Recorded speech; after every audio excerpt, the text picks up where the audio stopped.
तो चलिए सभी लोगों को गुड मॉर्निंग।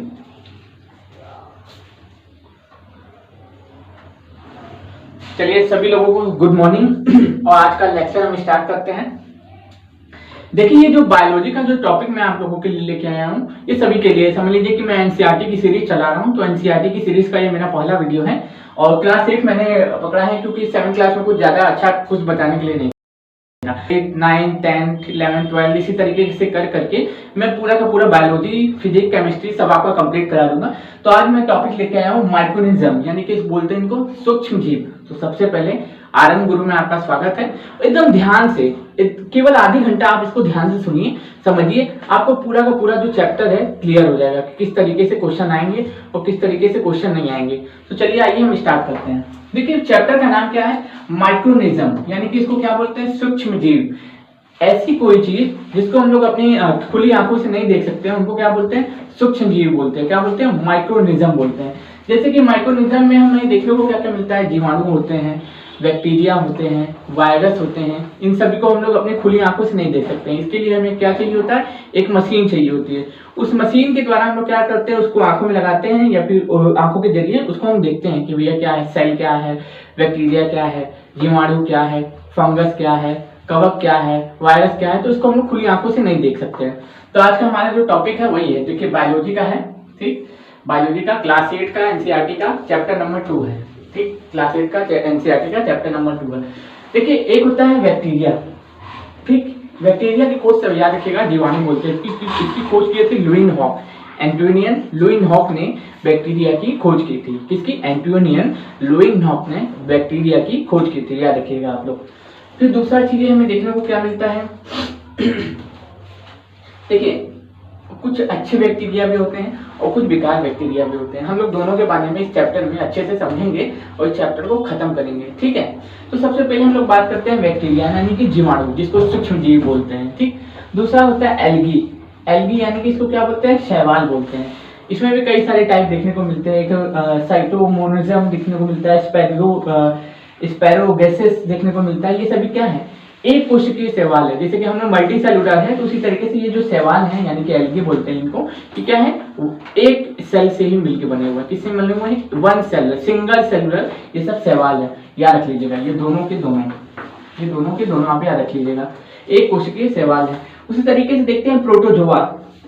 प्रोटोजोआ के बारे में आप लोग सुने होंगे कि आप अगर सुने होंगे मलेरिया के बारे में। ठीक, तो मलेरिया एक मच्छर से होता है। मच्छर का नाम है मादा एनाफिलीज। ठीक, मादा एनाफिलीज क्या करती है आपके बॉडी में क्या करती है? प्लाज्मोडियम छोड़ती है। प्लाज्मोडियम छोड़ती है और उसमें जाके क्या नाम है? प्लाज्मोडियम छोड़ती है। उससे क्या होता है? रोग कौन सा हो जाता है? मलेरिया हो जाता है। प्लाज्मोडियम के माध्यम से होता क्या है? मादा एनाफिलीज जो बॉडी में छोड़ती है उससे क्या होते हैं? अंदर जाके जो है बच्चे देते हैं और बच्चे जो इधर उधर टहलते हैं उससे हमें बीमारी हो जाती है। तो पूछेगा प्रोटोजोआ से होने वाली बीमारी का नाम बताइए, तो क्या है? मलेरिया है। ठीक, वाहक कौन होता है? तो कौन है? मादा एनाफिलीज है। कौन है? मादा एनाफिलीज। और किसके कारण होता है? तो प्लाज्मोडियम के कारण। ये प्लाज्मोडियम डाल देते हैं हमारी बॉडी में, उससे क्या होता है? अंदर जाके ढेर सारे बच्चे जन्म लेते हैं और वही हमारे बॉडी में पूरे टहलते रहते हैं। उसी से बुखार आता है, सर्दी आता है, खांसी आता है, उल्टी होता है। ये सभी चीजें किससे होती है? प्रोटोजोआ से होती है। अमीबा के बारे में सुने होंगे। ठीक, अमीबा से भी होने वाली कई बीमारियां हैं, जैसे कि डायरोहोरिया। ठीक, डायरियोहोरिया। ठीक, इससे क्या होता है? अमीबा से इससे मल त्याग होता है। इससे जो होता है बार बार आपको जो लूज मोशन की बीमारी होती है, इसी से अमीबा के कारण नहीं होती है। और नाम आप पढ़ ही सकते हैं, डायरोहिया। ठीक, तो डायरोहोरिया के माध्यम से क्या होता है? मल त्याग यानी कि क्या लूज मोशन की बीमारी होती है। लेकिन डायरोसेंथीसिस इससे क्या होता है? मल के साथ साथ खून भी निकल जाता है। तो ये दोनों की दोनों बीमारियां किससे होती हैं? अमीबा से ही होती हैं। डायरोसेंथी ये भी बीमारी किससे होती है? अमीबा से ही होती है। दोनों में, एक में क्या होता है? ऊपर वाले में मल त्याग लगता है, बार बार जाने की नौबत आ जाती है। दूसरे में क्या होता है? मल के साथ साथ खून भी निकल जाता है। ये दोनों की दोनों बीमारियां जो होती हैं ये किससे होती हैं? ये किससे होती है? अमीबा से होती है। याद रखिएगा, इस दोनों की दोनों बीमारियां हमें देखने को किससे मिलती हैं? अमीबा से देखने को मिलती हैं। अब अगला देखते हैं फंगस। आप घर में अगर अब क्या नाम है बचपन सामान्य गुजरा होगा तो ब्रेड वेड लेने गए होंगे या ब्रेड खाते होंगे, तो देखते हैं जो ब्रेड को खुला रख देते हैं तो उसके ऊपर छोटे छोटे जो काले काले कलर के धब्बे जो पड़ जाते हैं ना, वो क्या होता है, वो फंगस ही होता है। अगर उसको माइक्रोस्कोप से आप देखेंगे तो देखेंगे फंगस जो है धीरे धीरे पेड़ की तरह बड़ा होता रहता है और हर जगह फैलता रहता है। तो वो बीमारी जो होती है उसी को क्या कहते हैं, फंगस से होने वाली बीमारी। उसको क्या कहते हैं, ब्रेड मोल्ड भी बोलते हैं। जो फंगस से होने वाली जो बीमारी होती है उसको क्या बोलते हैं, ब्रेड मोल्ड या फिर राइजोपस बोलते हैं। क्या बोलते हैं, राइजोपस बोलते हैं, ठीक, राइजोपस बोलते हैं। दोनों बीमारी किससे होती है, फंगस से होती है। एक सिंपल एग्जांपल आप देख सकते हैं अपने घर में। अब जैसे कि एक होता है वायरस, कोरोना के बारे में सब कोई जानता होगा, वैक्सीन भी सब कोई लगवा लिया होगा। तो कोरोना क्या है, कोरोना एक वायरस है। अब डीएनए है कि आरएनए है, तो क्या है, आरएनए वायरस है। क्या है, आरएनए वायरस है। और दूसरा आप क्या देखने को मिलते हैं, वायरस के जो होता है ना, उसको एक बॉडी चाहिए होती है, चाहे वो प्लांट्स की बॉडी हो, चाहे ह्यूमन की बॉडी हो, किसी एनिमल की बॉडी हो, उसको एक बॉडी चाहिए होती है एक्टिव होने के लिए। इसीलिए कोरोना को क्या बोलते हैं, सजीव और निर्जीव दोनों के बीच की कड़ी को जोड़ने वाला कोई अगर है तो कौन है, वो वायरस है। यानी कि लिविंग थिंग्स और नॉन लिविंग थिंग्स के बीच की जो कड़ी होता है उसको क्या बोलते हैं, वायरस बोलते हैं। उसको एक बॉडी चाहिए होता है तब वो अटैक करेगा।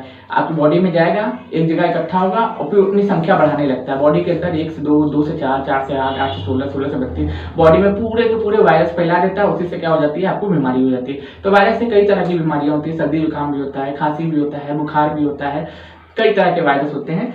और लेकिन इस समय ट्रेंड में कौन चल रहा है, कोरोना वायरस चल रहा है, ठीक। कोरोना कौन था है, आरएनए वायरस है। तो वायरस को सजीव और निर्जीव दोनों के बीच की कड़ी बोलते हैं और ये बॉडी में जाते ही अपनी संख्या को बढ़ाता है, ठीक। अब जैसे कि एग्जांपल के तौर पर देख सकते हैं कि डेंगू जो होता है वो भी एक वायरस से ही होने वाली बीमारी है। चिकन पॉक्स भी आप देखते हैं वो भी किससे होने वाली बीमारी है, वायरस से होने वाली बीमारी है। तो ये दोनों बीमारियां हमें किससे देखने को मिलती हैं, वायरस से ही देखने को मिलती हैं। ध्यान से इसको आप सुनिएगा और इसको आप रट लीजिएगा, आपके काम आएगा। अगले पे आते हैं। अब अगला आते हैं, ये तो मैंने बेकार वायरस बताया जो हमारे बॉडी के लिए हार्मफुल है। अब हम लोग कुछ अच्छे वायरस की भी बात करते हैं जो हमारे बॉडी के लिए भी अच्छे होते हैं, जो हमारी हेल्प करते हैं कि हाँ भैया उसके बिना तो जीवन गुजारा है नहीं। लेकिन यहाँ देखिएगा कि वायरस की खोज आपसे पूछे तो कौन किया था, एंटोनियन लुइनहॉक। लुइनहॉक भी याद रख लेंगे तो चलेगा, ठीक, लुइनहॉक भी याद रख लेंगे तो चलेगा। अब हम बात करते हैं अच्छे बैक्टीरिया की, ठीक। अब जैसे कि आप जानते होंगे कि घर में आपके दूध आता होगा, कभी कभी मन करता होगा कि दही जमा दें, तो क्या करते हैं, दूध में दही मिला देते हैं, सुबह तक वो जम जाता है। तो दूध से दही जो बनाने वाला जो वायरस बैक्टीरिया होता है उसको बोलते हैं लैक्टोबैसिलस। क्या बोलते हैं, लैक्टोबैसिलस। तो पूछेगा कि अच्छे बैक्टीरिया में पहला दूध से दही बनाने वाला जो बैक्टीरिया है उसका क्या नाम हो, तो उसका नाम है लैक्टोबैसिलस। LACTOBACILLUS। तो लैक्टोबैसिलस, इसकी स्पेलिंग थोड़ी सी डिफिकल्ट है, लिख नहीं पाते लोग, इसलिए मैंने इसको लिखा है। तो LACTO, ठीक, फिर उसके बाद BACILL फिर US, लैक्टोबैसिलस। ये क्या करता है, दूध से दही बनाने में हेल्प करता है। लैक्टोबैसिलस जो वायरस है, सॉरी बैक्टीरिया है, ये दूध से दही बनाने में हेल्प करता है। दूध से दही बनाने में हेल्प करने वाला जो वायरस है उसको क्या बोलते हैं, लैक्टोबैसिलस। तो ये हमारे लिए अच्छा वायरस, अच्छा बैक्टीरिया है। ये हमारे लिए एक अच्छा बैक्टीरिया है जो हमारी हेल्प करता है क्या बनाने में, दूध से दही बनाने में। तो क्या नाम है उसका, लैक्टोबैसिलस। लैक्टोबैसिलस दूध से दही बनाने वाला बैक्टीरिया है। दूसरे पे आते हैं ब्रेड, वाइन और ईस्ट बनाने वाला। ब्रेड, वाइन और दारू। ब्रेड जानते ही होंगे कि ब्रेड कैसे बनता है, वो भी किसी ना किसी बैक्टीरिया से बनता है, ठीक। और वाइन भी किससे बनता है, वो भी बैक्टीरिया से बनता है। दारू जो पौवा लगा के लेटे रहते हैं नाली में लोग, वो भी किससे बनता है, वो भी किससे बनता है, जो 70 रुपए का लगा के शाम को अरे तारीफ मतलब चलता रहता है, देखते हैं ना, गाली गुस्सा करते रहते हैं, सब पड़े रहते हैं नाली में, तो वो भी किससे बनता है, वो भी किससे बनता है, बैक्टीरिया से बनता है। या देखिएगा जो बैक्टीरिया है उसको ईस्ट बोलते हैं, हिंदी में उसको खमीर बोला जाता है, ठीक। ईस्ट बैक्टीरिया से क्या बनता है, ब्रेड बनता है, वाइन बनता है, 70 रुपए वाली दारू बनती है। जितने 70 रुपए वाली हो, चाहे 100 रुपए वाली, चाहे 350 वाली हो, सब ईस्ट से ही बनता है। किससे बनता है, ईस्ट से ही बनता है। ये एक कोशिकीय कवक होता है। ये जो बैक्टीरिया है ये एक कोशिकीय कवक होता है, याद रखिएगा। ये एक कोशिकीय सिंगल सेलुलर, जैसे कि मान लीजिए सिंगल सेल का पूरा एक कवक है, ये सिंगल सेल का पूरा एक कवक है। इसी से क्या बनता है हमारे जो है, इसी को हिंदी में खमीर बोलते हैं, इसी से ब्रेड बनता है, दारू बनता है और वाइन बनती है। इसमें किया क्या जाता है, इसमें फर्मेंटेशन के द्वारा क्या किया जाता है, दारू बनाया जाता है, ब्रेड बनाया जाता है, वाइन बनाया जाता है, और ये सब काम कौन करता है? कवक करता है। कौन सा कवक होता है? सिंगल सेलुलर कवक होता है। ठीक, याद रख लीजिएगा। अब हम बात करते हैं अलेक्जेंडर फ्लेमिंग के बारे में। ठीक, अलेक्जेंडर फ्लेमिंग के बारे में, एंटीबॉडी और जीवाणु के बारे में बात करेंगे। ठीक, अलेक्जेंडर फ्लेमिंग ही ऐसे व्यक्ति थे जिन्होंने फर्स्ट एंटीबॉडी जीवाणु रोधी कवक बनाया था। ठीक, पेनिसिलिन नामक एक कवक का निर्माण किया था। जीवाणु रोधी एक क्या बनाया था? एंटीबायोटिक बनाई थी। एंटीबायोटिक मतलब कि एक दवा बनाई थी जो जीवाणु रोधी थी। जीवाणु से लड़ने में जो हेल्प करने वाली जो दवा होती है उसको क्या बोलते हैं? एंटीबायोटिक बोलते हैं। क्या बोलते हैं उसको? एंटीबायोटिक बोलते हैं। उसको बनाया कौन था? उसके बनाया था अलेक्जेंडर फ्लेमिंग बनाए थे। ठीक, वो पेनिसिलिन नामक नोटोजम, तो पेनिसिलिन नामक एक पेनिसिलिन बोलते हैं उसको। ठीक, याद रखिएगा अलेक्जेंडर फ्लेमिंग ने ही पहली बार क्या बनाया था? फर्स्ट एंटीबायोटिक बनाया था। अलेक्जेंडर फ्लेमिंग ने ही पहली बार क्या बनाया था? फर्स्ट एंटीबायोटिक बनाया था। अलेक्जेंडर फ्लेमिंग ने ही पहला ही बार एंटीबायोटिक बनाया था। पहले अगर एंटीबायोटिक बात करें, पहली कोई दवा बनाई थी, कवक के ऊपर बनाई थी, पेनिसिलिन बोलते हैं उसको, तो वो कौन बनाया था? Alexander Fleming. हाल फिलहाल के एग्जाम में क्वेश्चन पूछा जाता है कि अलेक्जेंडर फ्लेमिंग ने क्या बनाया था? तो पेनिसिलिन का आविष्कार किया था। याद रखिएगा। और किस पे बनाया था? ये जीवाणु रोधी था, जीवाणुओं से लड़ने में हेल्प करने में सहायक था। ये किस में बनाया था? कवक में बनाया था। याद रख लीजिएगा। अब पूछेगा कि पहली वैक्सीन कौन बनाया था? तो याद रखिएगा जो पहली वैक्सीन जो होता है वो बनाया था एडवर्ड जेनर। एडवर्ड जेनर ने पहली वैक्सीन बनाई थी। ठीक, ये क्या किए थे? नाइट्रेट में बदलना। ये इसलिए क्या करता है? सॉरी, एडवर्ड जेनर ने पहली बार चेचक जाता है ना, चिकन पॉक्स जिसको बोलते हैं, चेचक का टीके का आविष्कार किया था। ठीक, तो इसीलिए पहली अगर कोई वैक्सीन बनाने का श्रेय किसी को जाता है तो एडवर्ड जेनर को जाता है। एडवर्ड जेनर ने प्रथम बार कोई क्या बनाई थी? वैक्सीन बनाई थी। अब जैसे कि वैक्सीन के तौर पर मैं आपको समझाता हूँ, सुनिए, ध्यान से सुनिएगा, आपको समझ में आएगा। इसको दोबारा से पीछे जाकर रिवीजन कर लीजिएगा, लेकिन मैं जो आपको समझा रहा हूँ उसको ध्यान से समझिएगा।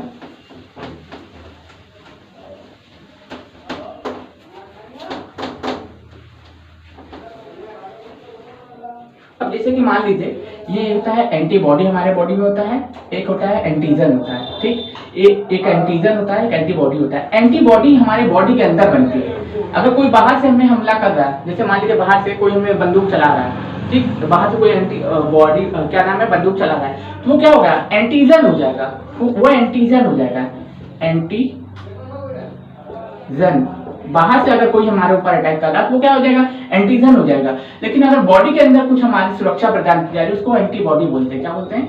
एंटीबॉडी बोलते हैं। ठीक, एंटीबॉडी बोलते हैं। जैसे कि मान लीजिए हमारे बॉडी के अंदर भी कुछ अच्छे जीवाणु, कुछ अच्छे बैक्टीरिया होते हैं जो हमारी बीमारी से लड़ने में सहायता प्रदान करते हैं, और बाहर से जो अटैक करते हैं, जैसे मान लीजिए मादा एनाफिलीज मच्छर हमको काट लिया, मलेरिया हमसे हो गया, तो हमारे बॉडी में इम्यून सिस्टम अच्छा रहेगा, एंटीबॉडी अच्छी रहेगी, तो हो सकता है कि वो हमारे ऊपर अटैक ही ना कर पाए। तो इसी का रिसर्च करके एडवर्ड जेनर ने प्रथम बार चेचक के टीके का आविष्कार किया था। एडवर्ड जेनर ने इसी पे रिसर्च करके पहली बार चेचक के टीके का आविष्कार किया था। याद रख लीजिएगा, आपको काम आएगा आने वाले सभी एग्जाम में।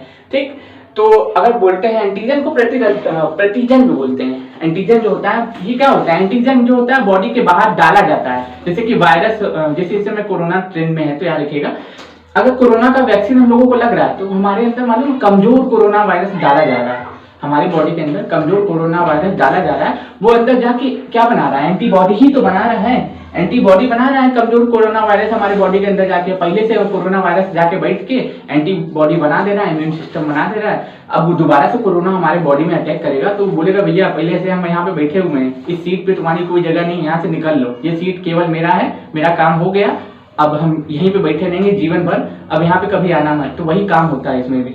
याद रखिए, जैसे मान लीजिए एक को सीट है, पूरे ट्रेन में चलते हुए एक को सीट है, खाली आप बैठ गए तो आप उठेंगे तो है नहीं। उसी तरीके से कोरोना वायरस भी है, कमजोर कोरोना वायरस को बॉडी के अंदर डाला जाता है, वो अंदर जाके इम्यूनिटी बनाता है। क्या बनाता है? एंटीबॉडी का निर्माण करता है। उसके लिए पहले से क्या बना देता है? कवच बना देता है कि अब अगर तुम आओगे तो गोली मार देंगे, काम खत्म हो जाएगा। तो वही काम किए थे कौन? एडवर्ड जेनर, और उसी के बाद इन्होंने अपना नाम कमाया था। तो पहले अगर कोई वैक्सीन बनाने का श्रेय जाता है तो एडवर्ड जेनर को जाता है। वो चेचक के टीके का आविष्कार किए थे। चेचक कहते हैं ना, वो चिकन पॉक्स जो हो जाता है, उसी का जो टीका बनाए थे कौन बनाए थे? एडवर्ड जेनर ही बनाए थे। याद रख लीजिएगा। अब आगे आते हैं हम लोग, जैसे कि कुछ बीमारियां होती हैं जो किससे हो जाती हैं, उसके बारे में, वाहक के बारे में जान लेते हैं। टीबी, खसरा, जैसे टीबी हो गया, खसरा हो गया, ठीक, टीबी, खसरा, फिर और भी कुछ बीमारियां होती हैं जैसे चिकन पॉक्स, पोलियो, हैजा, ठीक, चिकन पॉक्स, पोलियो, हैजा, और फिर और भी कई चीजें होती हैं जैसे कि typhoid, hepatitis, malaria, typhoid, hepatitis A, और बच क्या रहा है मलेरिया। अब आपको बताना है कि इससे कौन कौन सी बीमारी होती है और ये जो बीमारी है क्या क्या नुकसान पहुंच सकती है, ठीक, इसको हमें बताना है। इसको ऊपर हम निर्देश करते हैं, नीचे का थोड़ा सा छोड़ देते हैं, वो मैं आपको बता दूंगा।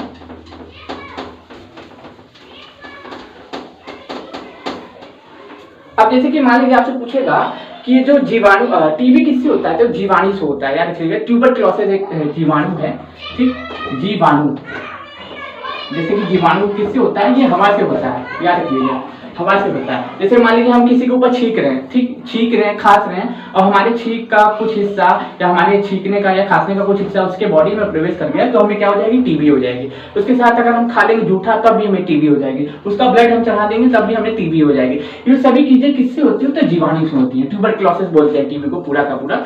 24 मार्च को टीबी दिवस मनाया जाता है, याद रख लीजिएगा। खसरा वायु से होने वाली बीमारी है, जो खसरा होता है, ठीक, खसरा जो है वायु से होने वाली बीमारी है, ये भी संपर्क में आने से ही होता है। जो खसरा होता है वो भी एकदम मतलब प्रॉपर संपर्क में आने से ही होता है और वायु से ही होता है ये भी। और ये क्या करता है, शरीर के अंगों को प्रभावित करता है, तंत्रिका तंत्र को प्रभावित करता है, शरीर को प्रभावित करता है। चिकन पॉक्स ये भी किससे होता है, वायरस से होता है, ठीक, वायरस से होता है। इसमें छोटे दाने निकलते हैं, छोटे दाने और बड़े दाने, डिपेंड करता है कौन सा वायरस आपके अंदर प्रवेश किया है। पोलियो भी क्या होता है, वायरस से होता है, याद रखिएगा। डायरेक्ट 1 नंबर का क्वेश्चन बनता है, 1 नंबर का क्वेश्चन बनता है, ये किससे बीमारी होती है। हैजा भी किससे होता है, वो भी वायरस से ही होता है, मेरे हिसाब से तो वायरस से ही होता है, नहीं जीवाणु से होता है, बैक्टीरिया से होता है। क्या होता है, वायरस से, जीवाणु से होता है, जीवाणु से, ये जो है जीवाणु से होता है। टाइफाइड जो है, टाइफाइड आप बताइए कमेंट करके, ये किससे होता है। टाइफाइड जो होता है वो भी क्या होता है, जीवाणु से होता है, ठीक, वो भी क्या होता है, जीवाणु से होता है, जीवाणु से ही होता है। ये देखिए अगर पूछेगा वायरस संपर्क में आने से होगा, ठीक, अगर किसी के अंदर प्रवेश कर गया तब। जीवाणु जल से होगा, जीवाणु किससे होता है, जीवाणु भी देखने को मिलता है जल से और वायु से भी देखने को हमें मिलता है। ये जो हमें बीमारी देखने को मिल रही है, जो हैजा अब देखने को मिलती है, हैजा, ये भोजन से, जल से, इन सभी चीजों से प्रवेश करता है। टाइफाइड जो है वो भी क्या होता है, जीवाणु से ही होता है, टाइफाइड भी जल से ही फैलता है। हेपेटाइटिस जो है वायरस है, ठीक, हेपेटाइटिस जो है ये जो है वायरस है, ठीक, वायरस है, ठीक, वायरस है। हेपेटाइटिस ए जो है वायरस से है, ये संपर्क में आने से फैलेगा, आपके बॉडी के अंदर प्रवेश करेगा तभी आपको ये प्रभावित कर पाएगा, याद रखिएगा। ये सभी चीजें आपको इंपॉर्टेंट है कि पूछ सकता है टीबी किससे होती है, जीवाणु से होती है, बैक्टीरिया से होती है, फंगस से होती है, कवक से होती है, तो आप क्या बोलेंगे, टीबी जीवाणु से होती है। खसरा जो है ये भी किससे होता है, जीवाणु से ही होता है, याद रखिएगा, जीवाणु, ये भी जीवाणु से होता है। Chicken pox virus, polio virus, हैजा जीवाणु, ठीक, टाइफाइड जीवाणु, हेपेटाइटिस ए वायरस, और मलेरिया जो है प्लाज्मोडियम से होता है, याद रखिएगा। मलेरिया जो है प्लाज्मोडियम से यानी कि प्रोटोजोआ से होता है, ठीक, मलेरिया जो है किससे होता है, प्रोटोजोआ। मलेरिया भी जो है वो प्रोटोजोआ से होने वाली बीमारी है, याद रखिएगा। आपके एग्जाम के लिए ये इंपॉर्टेंट हो जाएगा, आप आगे से इसको समझते रहिएगा। अब हम बात करते हैं नाइट्रोजन स्थिरीकरण की, ये हम लास्ट में बात करेंगे कि प्रोटीन का निर्माण कैसे होता है, डीएनए कौन से कैसे बनता है, आरएनए कैसे बनता है, इन सभी चीजों के बारे में हम लोग बाद में बात करेंगे, ठीक।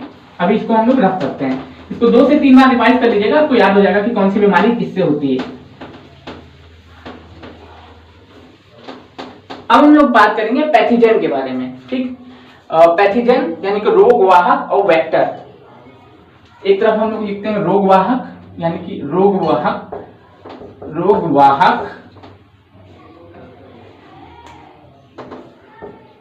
और रोग कारक।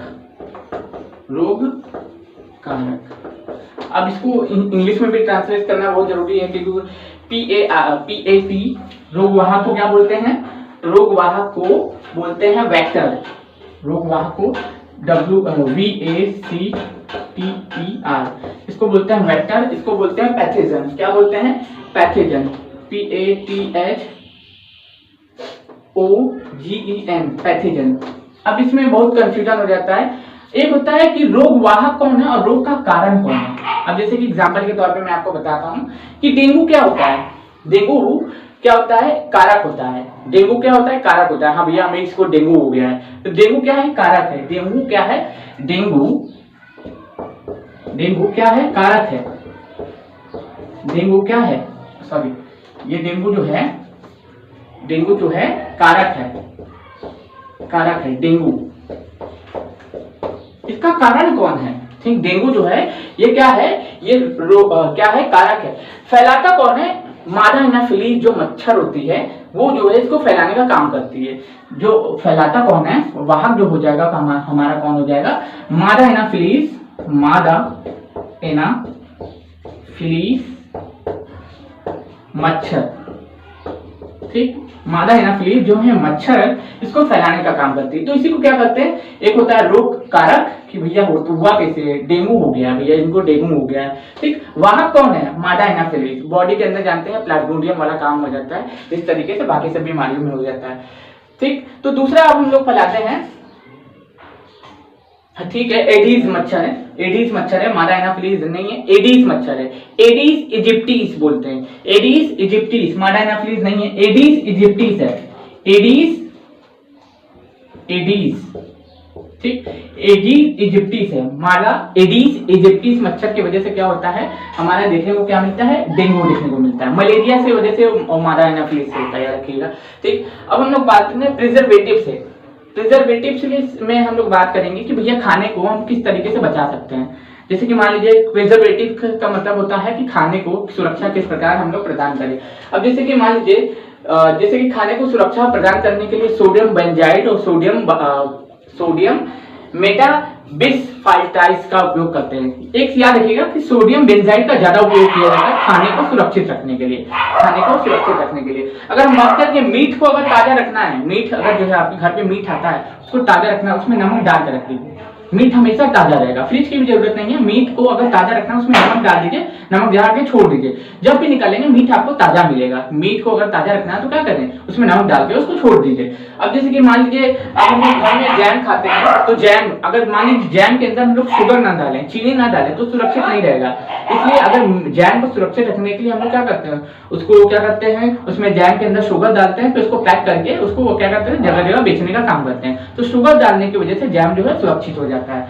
ठीक, विनेगर भी डाल सकते हैं, याद रख लीजिएगा। और एक होता है मिल्क पास्चराइजेशन।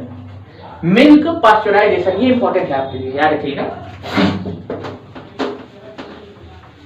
मिल्क पास्चराइजेशन याद रखिएगा, मिल्क पास्चराइजेशन। ठीक, फर्मेंटेशन भी बोल सकते हैं मिल्क।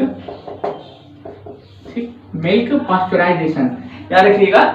PAS, स्पेलिंग थोड़ा मिस्टेक हो जाता है इसलिए देख के लिख लेते हैं। PE बहुत बड़ा स्पेलिंग है, URAZA पास्चराइजेशन। मिल्क पास्चराइजेशन बहुत सिंपल चीज है। अमूल का दूध बाजार में बिकता होगा, रखते हैं अमूल का दूध बाजार में आता है, तो उसको मालूम है क्या किया जाता है? 70 डिग्री टेम्परेचर पे, ठीक, 70 डिग्री टेम्परेचर पे 15 से 30 सेकेंड तक गर्म किया जाता है। जो मिल्क होता है, जैसे मान लीजिए गाय से दूध निकाल लिए, अब उसको क्या करेंगे? 70 डिग्री टेम्परेचर पे गर्म करेंगे। 70 डिग्री टेम्परेचर पे 15 से 30 सेकंड के लिए गर्म करेंगे। अचानक से उसको ठंडा कर देंगे, उसको पैक करके मार्केट में भेज देंगे। लो भैया मेरा दूध आ गया, खरीदो। अब ये दूध 6 महीने तक खराब नहीं होगा अगर आप इसको ठंडे जगह पे रखेंगे, फ्रिज में रखेंगे। तो ये अगर आप इसको ठंडी जगह पे रखेंगे तो ये मिल्क जो है 6 महीने तक खराब नहीं होगा अगर ये खुला नहीं तो इसी को क्या बोलते हैं? इसी को मिल्क पास्चराइजेशन बोलते हैं। मिल्क पास्चराइजेशन का सीधा मतलब होता है दूध को 70 डिग्री टेम्परेचर पे गर्म करें और एकाएक ठंडा कर दे। कितने? 70 डिग्री टेम्परेचर पे 15 से 30 सेकंड तक गर्म करना है, ज्यादा नहीं, 15 से 30 सेकंड तक गर्म करना है। फिर उसके बाद उसको क्या कर देना है? ठंडा करके पैक कर देना है। इसी को मिल्क पास्चराइजेशन करते हैं, इससे दूध खराब नहीं होता है। अब कहता है नाइट्रोजन स्थिरीकरण। जैसे मान लीजिए हमारे एटमॉस्फेयर में है 78% का नाइट्रोजन देखने को मिलता है, ठीक, NO2।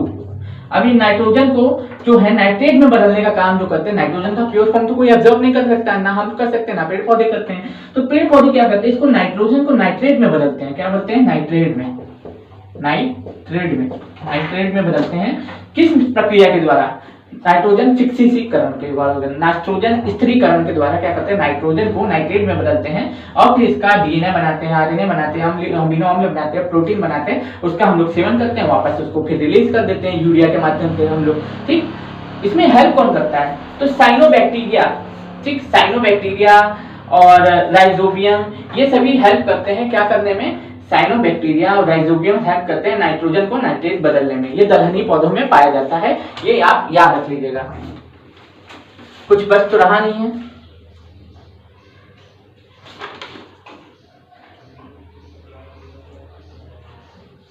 देखिए बैक्टीरियोफेज होता है, क्या होता है? एक होता है बैक्टीरियोफेज, ये मालूम है? बैक्टीरियोफेज क्या करता है? ये वायरस में होने वाली, वायरस से क्या नाम है, प्लांट्स में होने वाली बीमारी है, वायरस से प्लांट्स में होने वाली जो बीमारी है उसको बैक्टीरियोफेज करते हैं, ठीक। ये अटैक क्या करता है? वायरस से प्लांट्स में जो बीमारी होती है उसको बैक्टीरियोफेज करते हैं, याद रख लीजिएगा। इतना ही आपको बताना था। आई होप आपको ये लेक्चर समझ में आया होगा। अगर समझ में ना आए तो इसको थोड़ा स्पीड कम करके देख लीजिएगा, लेकिन हाँ, इससे बाहर आपको क्वेश्चन देखने को नहीं मिलेंगे। अगर आप क्लास 8 की एनसीईआरटी पढ़ते हैं तो आपको कम से कम 8 पन्ना पढ़ना पड़ेगा, 8 पन्ना। और 8 पन्ने को मैंने समेटा है किसमें? इस एक वीडियो में। जो 8 पन्ना है आप पढ़ेंगे, 8 पेज है, ठीक, 8 पेज है। इतने अच्छे तरीके से तो कोई नहीं बता पाएगा आपको, ठीक। ये 8 पेज है, आपको एक्सप्लेन करना बहुत मुश्किल है 1-1.5 पन्ने में, ठीक। तो 1-1.5 पन्ने में मैंने पूरा समरी एक्सप्लेन किया आप लोगों को कि अच्छे बैक्टीरिया क्या होते हैं, बेकार बैक्टीरिया क्या होते हैं, मिल्क फर्मेंटेशन क्या होता है, वायरस से होने वाली बीमारी क्या होती है, खाने को किस प्रकार सुरक्षित रखा जाए, ठीक, नाइट्रोजन फिक्सीकरण क्या होता है, ये सभी चीजें मैंने आपको बता दी हैं। तो आगे का काम आप लोग करिएगा। तो आज के लिए बस इतना ही रखते हैं, धन्यवाद।